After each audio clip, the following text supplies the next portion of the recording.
Сәлеметсіздер, құрметті достар. Мен Қарағанды индустриялық университетінің жастар ісі жөніндегі комитетінің төрайымы болып келем. Осы жыл аяқталып келе жатыр. Соған орай біз қорытынды жасамақшымыз. Жылдың басында студенттік парламентінің президенті сайлауы өтіп, 3-ші курс студенті Қаржы Самат сайланды.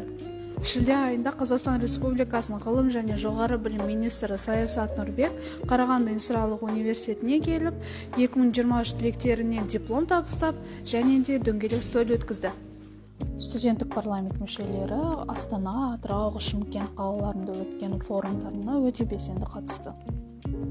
Қарағанды облысының жоғары оқу орындарының өзін басқару органдарына арналған Қарқаралы ауданында өткен көшпелі активіне біздің университеттің студенттеріміз белсенді қатысты.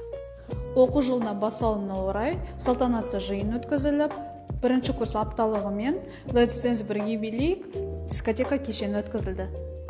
Осымен жыл қорытындылай, сіздерге келе жатқан жаңа жылдарыңызбен құттықтаймыз.